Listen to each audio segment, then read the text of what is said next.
right, we're going to start off this hour with Luke in Fort Wayne, Indiana. Hi, Luke. Welcome to the Ramsey Show. Hi, Dave. Thanks for taking my call. It's an honor. Honor to speak with you, sir. How can we help?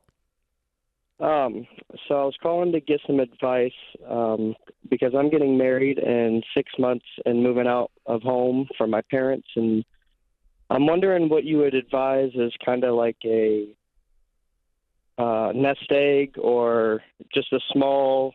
It feels like I should have some money set aside to pay for, like furniture and, the deposit and things like that. Do you have an emergency fund right now? I do. I have $1,000. I'm on baby step 2.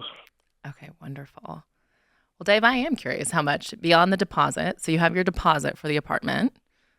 I mean, if you're on baby step 2, I'm thinking pretty cheap. But Dave, what's your take? Yeah, you need to. Well, I mean, basically, it's not. Do you need more than $1,000 in savings? That's not the question. The question is how you're going to fund the setup. And what do you make? What's your income? 50,000. Okay. And so you've got the money coming in. You don't have any overhead to amount to anything, right? Correct. Yeah. So you're going to slow down your debt snowball enough to cover your deposits, to get your utilities set up, to buy a garage sale couch and a Craigslist kitchen table, and get some dishes while you're at that garage sale. So you got something to eat off of. And, just set the place up cheap. And then you can upgrade from there as you go along towards the marriage date, and with the wedding gifts as well. That'll help put a little nicer things in the cabinets, right?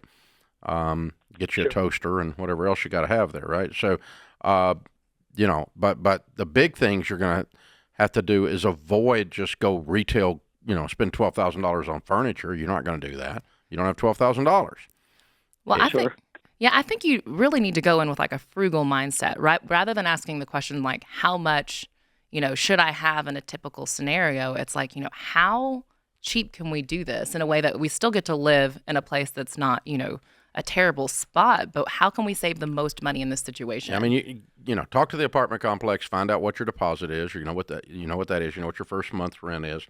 They're all going to be due up front. You also got to check with the utility companies, find out exactly what those are. Those are fixed numbers. And then just give yourself a used furniture budget and just get in there and start with nothing and start, super, super, super cheap and keep working your debt snowball all the while. Who's paying for the wedding?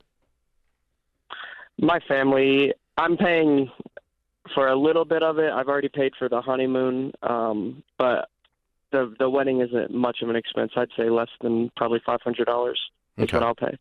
How much debt do y'all have? So I only have like 10,000, but my fiance has about 80,000. So we have 90,000.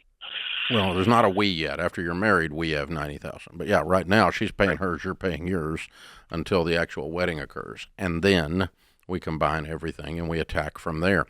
But I mean, the two of you can go shop for a garage sale couch together, and you're buying it, but you're both going to end up sitting on it certainly after marriage. And so go pick some of these things out, have an adventure with this stuff. And Sharon and I did this stuff, Luke. I mean, when we got married, it was if you go to the rich end of town, there are people that will put a $8,000, $9,000 leather couch out on their in their garage sale for $100 because they got to get out of the way. Literally, the kitchen table we still use to this day, I got for free off Craigslist from a lady in the rich part of town who just didn't want it. Yeah, just trying to get rid of it. It was literally fully wood, like a $1,400 table that she didn't want to take the time to take somewhere else. So I was like, I'll take it.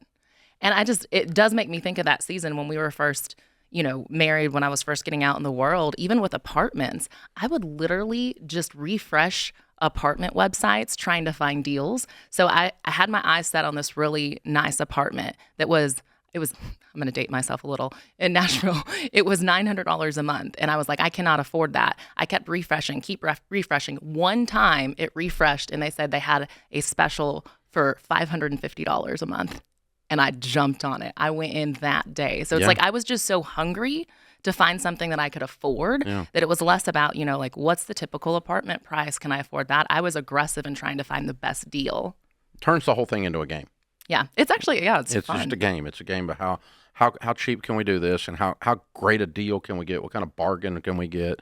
And that's how you get started. And the good news is that this is not a forever couch. No, unless you get a really nice one like our kitchen No, table. it's still not a forever couch because it's not your couch. I mean, it's a $100 thing to sit on, Right. or a $50 thing to sit on. That's all it is. And you're gonna upgrade later, and you're gonna upgrade later, and you're gonna move, and you're gonna do all kinds of stuff. And so it's 2 years from now, none of this will still be there. You will have moved on. Now, in your case, you've kept the table because it was a very cool table to start with. But yeah. So, but I'm just saying, we don't have any of that furniture 40 years later that we started with. I'm just telling you, not one stick of it that I'm aware of. So, but that, it's okay. It's just a place to start. So the point is, you don't need a bigger emergency fund. How much do I need to have in savings? No, you just need a budget to move in that encompasses your deposits and a little bit of setup costs for furnishings from the garage sale and the rich people into town.